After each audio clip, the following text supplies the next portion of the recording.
Ketiganya perlahan berjalan menuju tengah aula dan berdiri berdampingan. Pria berjubah hitam besar dengan penampilan menyeramkan itu berbicara dengan nada dingin. Kalian semua seharusnya tahu siapa kami. Tidak perlu diperkenalkan. Pertemuan ini akan dipimpin oleh kami bertiga. Apakah ada keberatan? Ucap pria berjubah hitam itu. Setelah selesai, tubuhnya tiba-tiba memancarkan tekanan spiritual yang sangat besar, serta kemudian menyelimuti seluruh ruangan. Ketika para kultivator di ruang itu merasakan fluktuasi spiritual yang mendalam ini, ekspresi mereka berubah satu demi satu. Hanli merasakan gelombang kekaguman dari kekuatan luar biasa orang ini. Dari aura dingin dan iblisnya, dia pastilah iblis tua Hemu. Selain itu, penampilan iblis tua ini berbeda dari yang ia bayangkan, karena bahkan penampilannya lebih mirip dengan kultivator dari sekte roh hantu. Tanpa sepengetahuan Hanli, setiap generasi penerus tetua besar sekte Ikatan Harmonis diberikan gelar sebagai tetua iblis kesatuan. Meskipun pria berjubah hitam besar itu mengkultivasikan teknik iblis yang hampir tidak ada hubungannya dengan sekte Ikatan Harmonis, dia tidak punya pilihan selain mengadopsi gelar tersebut. Pada saat itu, yang lain merasakan aura menakutkan dari pria besar itu. Meskipun mereka merasa agak tidak nyaman, tak seorang pun dari mereka berani dengan bodohnya menantang otoritas ketiga kultivator hebat itu. Untuk sesaat, keheningan menyelimuti seluruh ruangan seolah-olah menyetujui kata-kata iblis tua Hemu sebelumnya.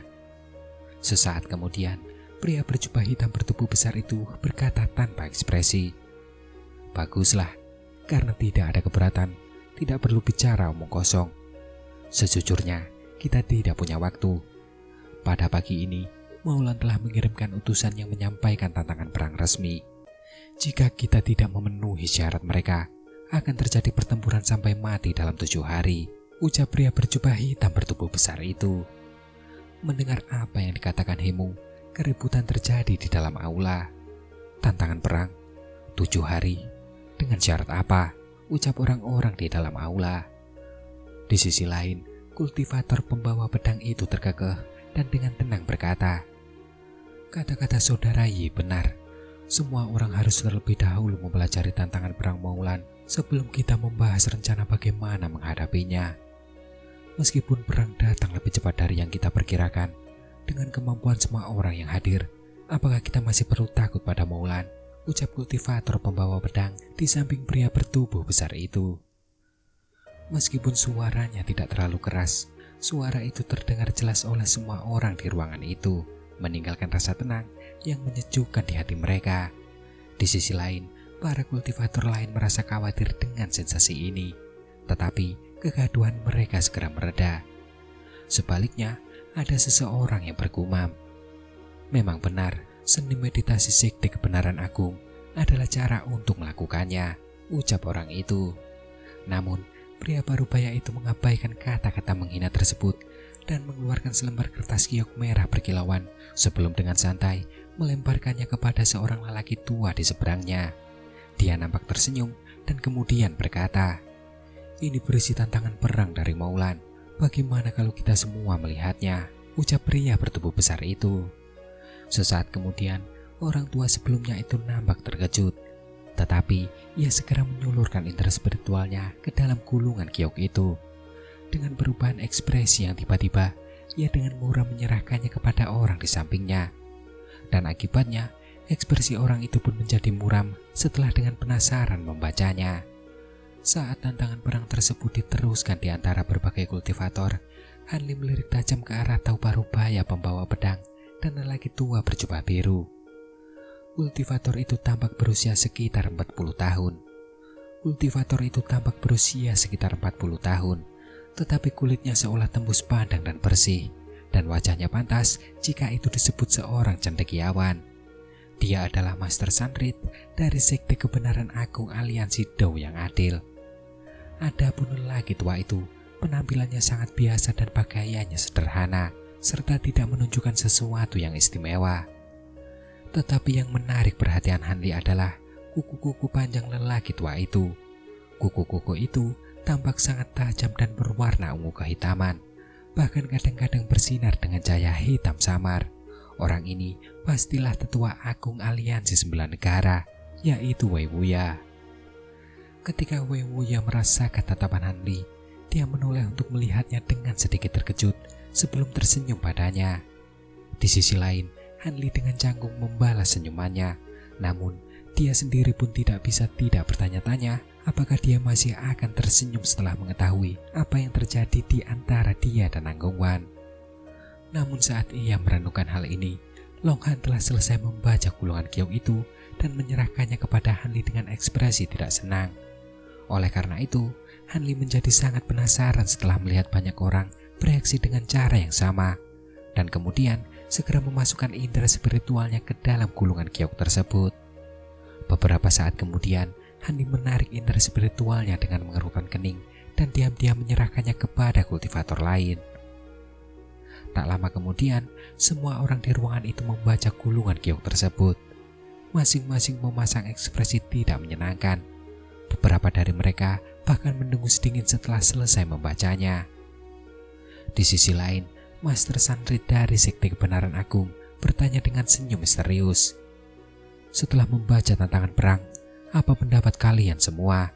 ucap Master Sanrit.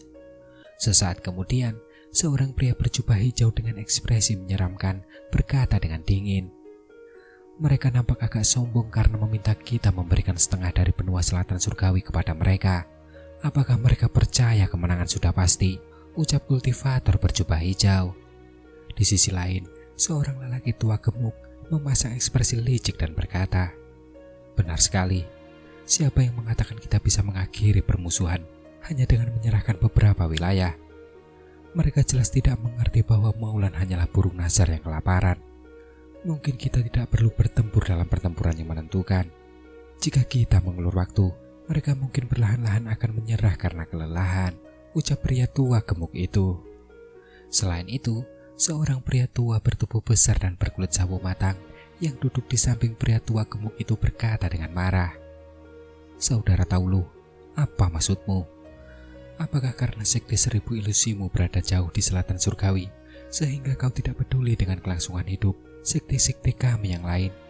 Perang gesekan mungkin tidak berarti apa-apa bagi sektemu, tetapi bagaimana dengan sekte kami?" ucap pria bertubuh besar berkulit sawo matang itu. Di sisi lain, tanpa rasa takut sedikit pun pada pria berkulit sawo matang bertubuh besar itu, lelaki tua berotot itu dengan acuh tak acuh berkata, "Aku mempertimbangkan orang lain ketika mengatakan itu. Sekte yang jatuh dapat membangun kembali diri mereka sendiri, tetapi nyawa tidak dapat dengan mudah digantikan," ucap lelaki tua itu. Sesaat kemudian, orang lain berkata dengan dingin, "Kau bicara soal ini dengan sangat sederhana. Jika negara kami ditinggalkan, untuk alasan apa kami menghalangi pasukan Maulan atas nama sekte iblis kalian? Seharusnya kami memindahkan semua sekte kami ke negara Tianluo kalian. Dengan begitu, tidak akan ada yang mati," ucap orang tersebut. "Baiklah, cukup sudah. Kita sudah sampai pada kesimpulan mengenai perang dan kita tidak akan membahasnya lebih lanjut. Sekarang kita harus membahas bagaimana menghadapi pasukan prajurit sihir Maulan, bukan bertarung satu sama lain," ucap kultivator berjubah hitam itu yang nampak menjadi muram setelah mendengar percakapan mereka dan kemudian menegurnya. Ketika ketiganya mendengar iblis Hemu, mereka semua nampak menginginkan sesuatu, tetapi mereka dengan patuh menurut dan juga tetap diam, karena pada dasarnya di dalam dunia kultivasi, kekuatanlah yang berbicara paling lantang. Selain itu, sesaat kemudian Master Sanrit dengan sungguh-sungguh menambahkan, "Sebenarnya tidak perlu bagi kalian bertiga untuk membahas masalah ini. Kita sudah mengambil keputusan. Dengan momentum pasukan Maulan dan campur tangan dari pihak luar, perang gesekan tidak mungkin dilakukan. Jika kita tidak mengumpulkan sebagian besar kekuatan selatan surgawi, kita tidak akan mampu bertahan melawan serangan Maulan. Dan jika hanya satu pasukan dari satu negara yang menghadapi mereka, itu akan mengakibatkan kekalahan langsung. Kemudian setelah mereka selesai, mereka kemungkinan besar akan melanjutkan ke negara kita berikutnya. Akibatnya, kita harus menyebar barisan Maulan dalam pertempuran. Kita tidak bisa mengandalkan keberuntungan," ucap Master Sanrit.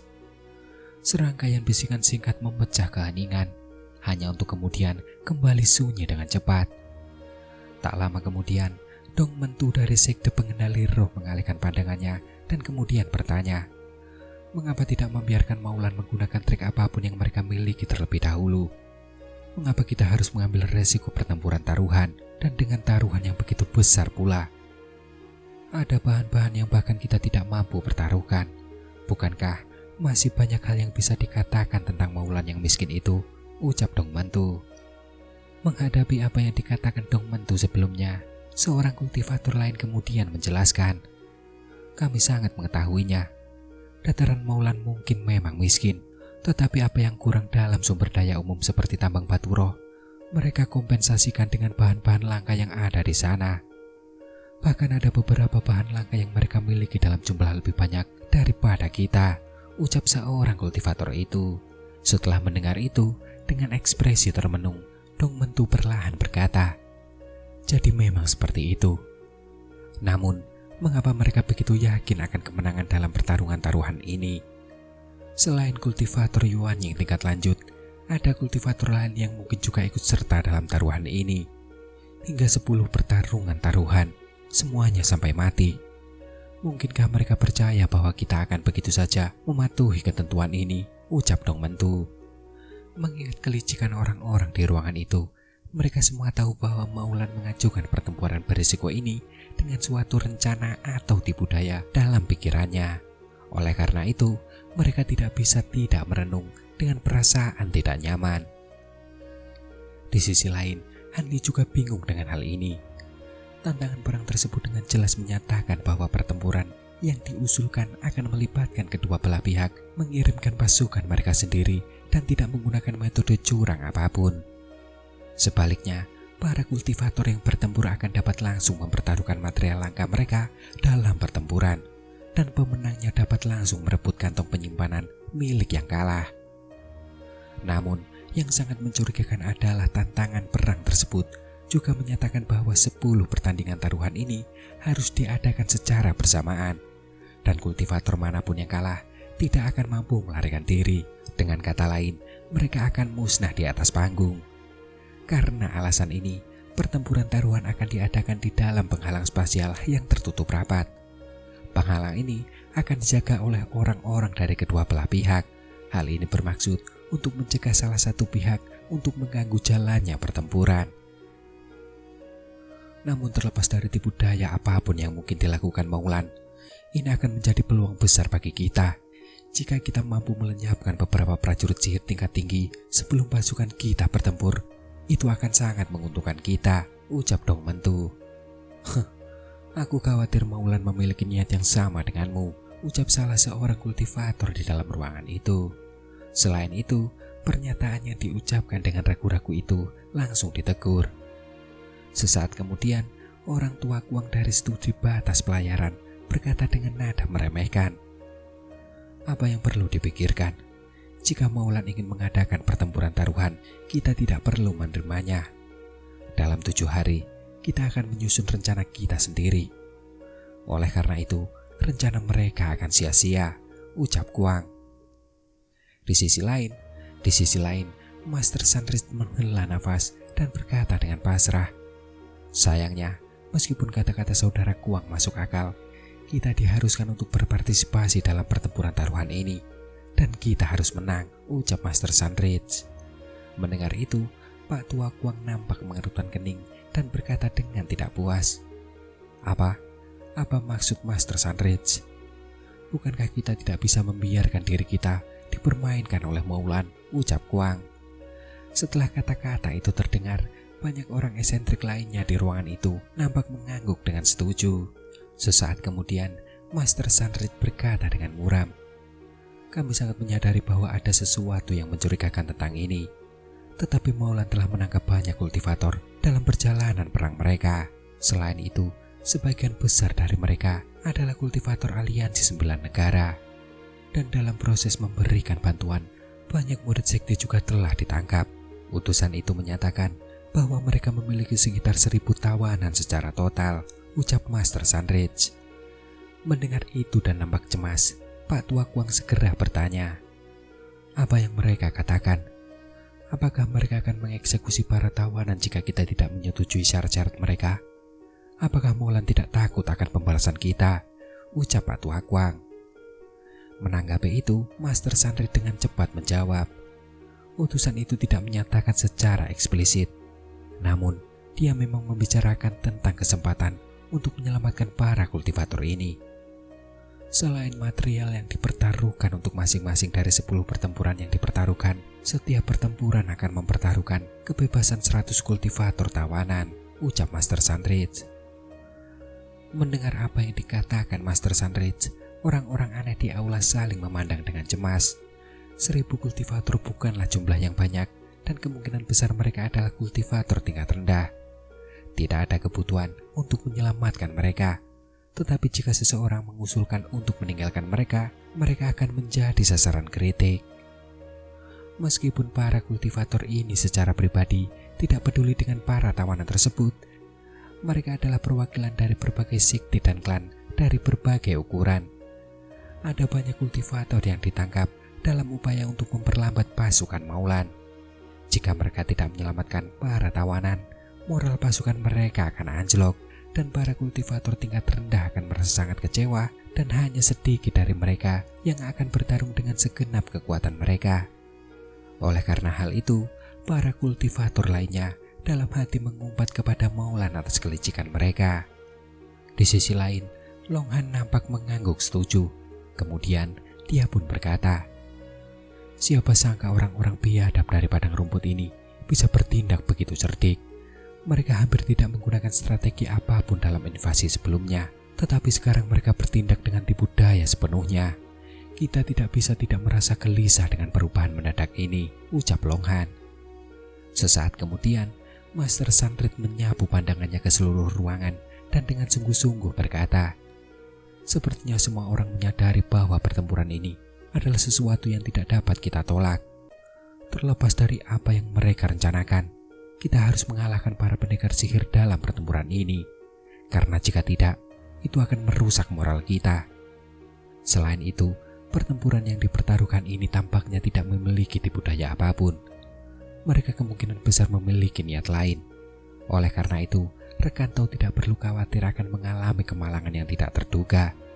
Jika kalian ragu, kami akan secara pribadi menghentikan pertempuran ini. Namun tentu saja, karena ini adalah pertempuran sampai mati, kami tidak akan memaksa siapapun untuk bergabung, ucap Master Sandrit. Lalu apakah ini sukarela, ucap para kultivator di dalam ruangan itu. Ketika orang-orang eksentrik itu mendengar ini, mereka tersenyum dingin dan mata mereka berbinar sambil tetap diam. Karena pada dasarnya, tidak ada seorang pun yang sebodoh itu untuk menerimanya. Sekalipun tidak ada yang mencurigakan tentang pertarungan yang dipertaruhkan ini, tidak ada yang ingin bertarung sampai mati. Lagi pula, seseorang harus berlatih keras selama beberapa ratus tahun untuk mencapai tingkat kultivasi saat ini. Oleh karena itu, mereka tidak akan dengan mudah membahayakan diri sendiri. Di sisi lain, Han Li juga tetap diam. Meskipun dia tidak keberatan mengerahkan sedikit kekuatan untuk bertarung dalam perang, dia tidak ingin mengambil resiko yang tidak perlu. Dalam pertempuran terakhir di Pegunungan Naga Kuning, dia hampir kehilangan nyawanya, dan oleh sebab itu, dia tidak ingin mengulangi pengalaman itu. Saat ini, Iblis Tua Hemu menjadi murung melihat keheningan semua orang dan mendengus dingin. Suara yang mengerikan itu membuat para kultivator yang duduk merasa merinding. Namun, para kultivator ini tetap memutuskan untuk tetap diam. Master Sandrit menggelengkan kepalanya melihat pemandangan itu dan juga menunjukkan sedikit rasa tak berdaya. Selain itu, Wei Wuya juga menyipitkan matanya dan tidak mengucapkan sepatah kata pun. Namun, Master Sandrit tidak membiarkan keheningan canggung ini berlanjut dan kemudian ia berkata, sebelum kita tiba, kita telah berdiskusi sebentar. Karena pertempuran yang dipertaruhkan ini akan terbukti berbahaya, kita telah memutuskan bahwa semua rampasan yang diperoleh dari pertempuran ini akan menjadi milik pemenang sepenuhnya. Bukankah ini sedikit mengimbangi bahayanya? Ucap Master Sandrit sebelum kemudian kembali berkata, sejauh yang aku ketahui, kalian para tahu pasti kekurangan beberapa bahan langka dan juga beberapa bahan-bahan yang belum dapat kalian temukan. Kami memiliki beberapa koleksi kami yang dapat kami tawarkan kepada kalian, ucap Master Sunridge. Setelah mengatakan itu, pandangannya menyapu ruang sekali lagi dan berhenti pada Hanli. Menyadari hal itu, Hanli merasakan jantungnya berdebar dan ia merasa agak bingung. Para kultivator lain di ruangan itu merasakan hal yang sama. Meskipun tahu pembawa pedang telah menyebutkan beberapa syarat menggiurkan yang sangat menggoda bagi mereka yang hadir, tidak ada seorang pun yang berinisiatif untuk maju dan berpartisipasi dalam pertarungan yang dipertaruhkan. Namun pada saat itu, Wei Wuya tiba-tiba menoleh ke arah Tao Jiwa yang hancur dan mulai mengirim transmisi suara kepadanya. Tao Jiwa yang hancur yang tadinya putus asa tiba-tiba duduk tegak dan memasang ekspresi gembira. Kemudian ia mulai menggerakkan bibirnya tanpa suara dan berbicara dengan Wei Wuya melalui transmisi suara. Namun beberapa saat kemudian, ekspresi Tao Jiwa yang hancur berubah ragu-ragu. Pada saat yang sama, iblis tua Hemu juga mulai mengirimkan transmisi suara. Di sisi lain, iblis tuaku juga tampak sangat acuh tak acuh sejak memasuki aula. Tetapi ketika mendengar transmisi suara tetua agung sektenya, dia langsung mengerutkan kening dengan ekspresi muram dan tidak diketahui apa yang dikatakan kepadanya. Setelah berpikir sejenak, Tao Jiwa yang agung akhirnya berkata, "Baiklah, asalkan kau menepati apa yang telah disepakati, aku tidak keberatan menghadapi bahaya hanya sekali ini saja," ucap Tao Jiwa yang hancur itu. Namun di sisi lain, ketika yang lain mendengar ini, mereka benar-benar terkejut. Sesaat kemudian, iblis tuaku tiba-tiba berkata, "Karena rekan Tao Jiwa yang hancur ikut berpartisipasi, aku juga akan pergi. Akan sangat disayangkan jika bahan-bahan langka ini hilang dariku," ucap iblis tua itu tersenyum dingin, tetapi sedikit rasa marah samar-samar terlihat di wajahnya. Mendengar itu, para kultivator lainnya saling berpandangan. Meskipun mereka tidak mengatakan apapun, mereka sangat terkejut. Terlepas dari apa yang telah meyakinkan kedua orang itu, hal itu menyebabkan semua orang merasa tidak nyaman. Seperti yang telah diperkirakan, ketika kultivator hebat itu mulai mengirimkan transmisi suara kepada para kultivator di aula satu persatu, sebagian besar kultivator ini dengan senang hati atau cemas setuju untuk bertarung dalam taruhan pertempuran. Selain itu, hanya ada 2 orang yang dengan dingin menggelengkan kepala dan kemudian menolak. Ketika Hanli melihat ini, berbagai pikiran mulai berkecamuk di benaknya. Namun pada saat itu, suara Master Sunridge terdengar di telinganya. "Saudara Tauhan, saya mendengar bahwa Anda saat ini sedang mencari sejumlah besar esensi aura. Apakah ini benar?" ucap Master Sunridge. Ketika Hanli mendengar ini, jantungnya berdebar kencang. Namun pada dasarnya, tidak mengherankan jika dia mengetahui hal ini. Permintaannya kepada aliansi Dao Surgawi untuk mencari esensi aura bukanlah urusan rahasia. Setelah menenangkan hatinya, Hanli kemudian berkata, "Itu benar, aku membutuhkan beberapa esensi aura untuk memurnikan harta sihirku. Mungkinkah rekan Tao Sunridge memiliki banyak esensi aura?" ucap Hanli. Menanggapi itu, Master Sunridge terkekeh sambil menyeringai. "Saudara Tauhan menebak dengan benar. Saudara Taue dan aku masing-masing telah memperoleh sejumlah besar esensi aura. Jumlahnya seharusnya cukup untuk digunakan oleh saudara Tauhan. Apakah Anda tertarik?" ucap Master Sunridge. Dan setelah berpikir sejenak, dia menjawab dengan ragu-ragu, "Aku ingin melihat terlebih dahulu apakah esensi aura sesuai dengan keinginanku sebelum mempertimbangkan untuk bertarung," ucap Hanli. Mendengar itu, Master Sunridge juga nampak setuju sambil tersenyum. Dalam waktu sesingkat itu, 5 kultivator telah setuju untuk bertarung, karena pada dasarnya mereka semua seperti Hanli. Hanya setelah berpikir sejenak barulah mereka langsung setuju. Tetapi meskipun ragu-ragu, tanggapan mereka memuaskan Master Sunridge. Dia kemudian segera menghentikan transmisi suaranya dan mulai membuat pengaturan tentang bagaimana pasukan Molan harus dihadapi. Terlepas dari hiruk-pikuk orang-orang aneh yang berbicara tentang cara menggunakan alat formasi mantra dan menghadapi formasi teknik roh Maulan yang merepotkan, pikiran Hanli sudah melayang saat ia merenungkan tentang esensi aurik. Namun sejujurnya, Hanli merasa tidak puas dengan kekuatan pedang awan bambu. Bukan karena pedang terbangnya lebih rendah daripada kekuatan kultivator lainnya, tetapi lebih karena terlalu lemah menghadapi musuh yang dihadapinya. Jika dia menghadapi lawan yang lemah, dia tidak perlu menggunakannya. Dia akan menggunakan serangan pedang esensi Azura untuk menghadapi mereka. Tetapi melawan lawan yang menjulang tinggi, pedang terbangnya akan terbukti sangat tidak efektif. Namun dengan kemampuan ilahi terakhir yang tercatat dari seni pedang esensi Azura, formasi pedang emas, pedang awan bambu milik Hanli akan mampu melawan kultivator Yuanying tingkat lanjut untuk beberapa waktu. Bahkan jika dia hanya mampu mengerahkan sebagian kecil dari kekuatan penuhnya. Adapun kuali kekosongan surga, dia sendiri belum pernah menyaksikan kekuatan sebenarnya dari kuali itu. Karena dia hanya mendengar pujian tanpa henti dari Yin Yue, dia justru mulai meragukannya. Karena formasi pedang emas adalah kemampuan ilahi hebat yang akan memungkinkannya untuk menetapkan dirinya di dunia kultivasi, ia perlu memperoleh sejumlah besar esensi emas agar dapat menggunakan formasi tersebut. Namun, Hanli merasa ragu untuk berpartisipasi dalam pertandingan taruhan untuk mendapatkannya. Setelah berpikir sejenak, ia memutuskan untuk melihat terlebih dahulu seberapa banyak esensi emas yang ditawarkan sebelum mengambil keputusan. Jika esensi emas yang ditawarkan cukup untuk memurnikan formasi emas, ia mungkin akan setuju. Selama lawannya bukan salah satu dari para bijak ilahi Maulan, dia merasa tidak perlu takut.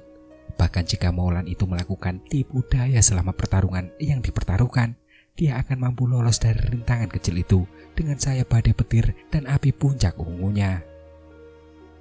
Setelah memikirkan hal itu, Hanli merasa tenang kembali dan mulai mendengarkan apa yang sedang direncanakan. Lama waktu berselang, pertemuan ini berlangsung selama hampir 2 jam di bawah bimbingan Master Sunridge. Meskipun iblis tua Hemu sesekali menambahkan beberapa patah kata, Wewuya tetap sepenuhnya diam mengenai masalah tersebut. Hal yang patut diperhatikan adalah betapa Master Sunridge dan iblis tua Hemu sangat menghargai Longhan.